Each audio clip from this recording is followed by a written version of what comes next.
This is the Hot Take Hockey Podcast with your hosts, Lucas and John Viveiros. Let's get into Bo Horvat. Bo Horvat. All right, so I'll start here. You start with this one. I don't know if it was Friedman or Merrick or whoever it was. So I'm just going to toss it out, not as mine, but just say that one of them said that one team that would make sense for Bo Horvat, I don't know if you saw it, was the Columbus Blue Jackets. Mm-hmm. And I guess it does make sense. I mean, Horvat in the middle next to Gaudreau in line long term. I mean, they want to commit some money for a centerman.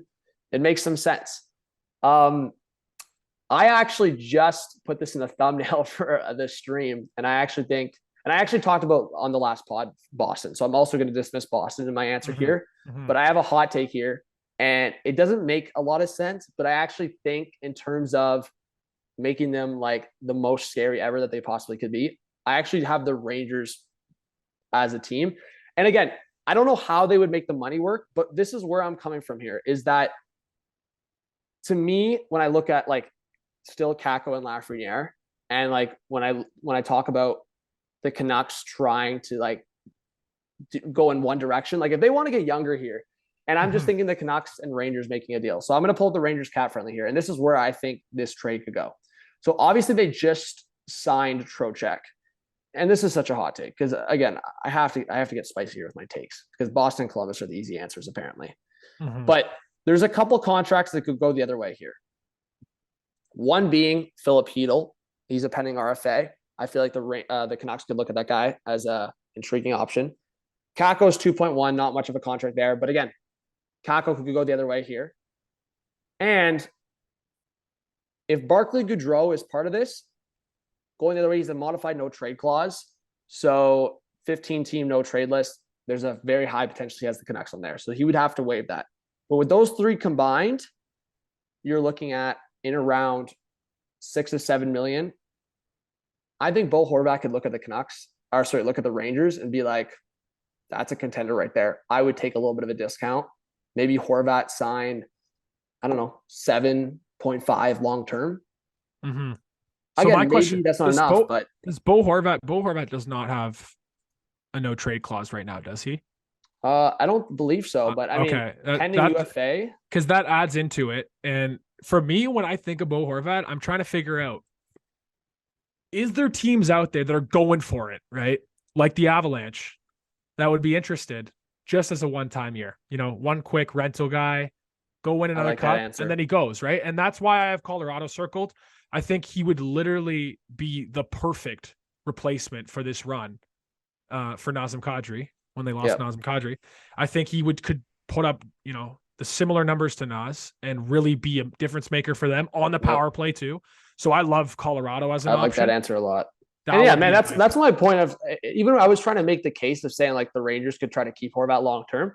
It's even just for now. Like if they were to trade literally Hedl and Kakko, I don't know if Rangers fans love hearing this, but it's like you'd have going into the playoffs, Zibanejad, Trocheck, Horvat in whatever order you want.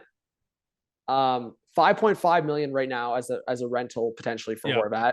I love that Colorado answer, man. I feel like I actually brought up Colorado as the option for who was I just talking about the other day? Well, I actually did discuss when Dubois was going through rumors, but Colorado is an interesting one. I think we should discuss Colorado in general going for a center because I love that Horvat answer in the sense that Newhook hasn't filled that role this year. Not at all.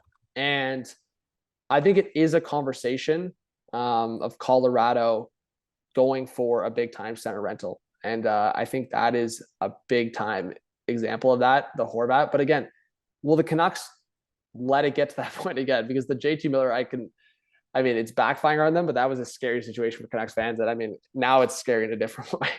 I think Colorado eventually, though, whether it's Horvat or not, that's why I think Horvat's such a good fit. They're going to have to make a move for that second line center, and it's going to be an impact guy because they're going to try to go for this repeat.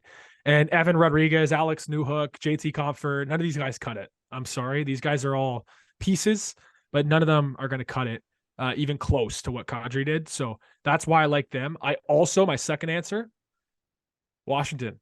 I think Washington with Backstrom being, we don't know yet if he's coming back, and if he does, what he's going to look like. Is this only if Washington gets back in the playoff picture?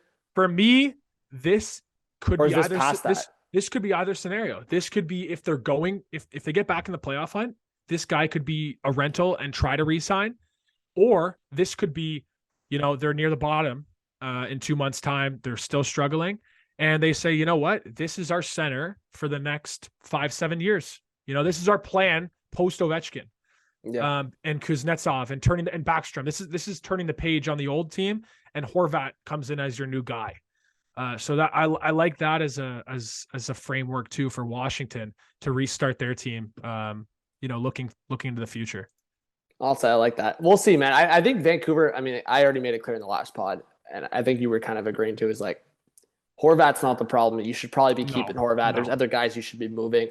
I would even, we'll talk about it maybe in a future pod. And if more rumors pop up, I actually could see a scenario where the Canucks trade a Brock Besser. And it's funny. I feel like it's been a conversation in the past just from Leafland, and I'm not sparking the rumors here, but scoring winger, Besser to the Leafers. Ooh, an American connection with Matthews. We'll see. The guy needs to get going on the scoring. Being in an offense like that, maybe. But again, I don't know if it's realistic.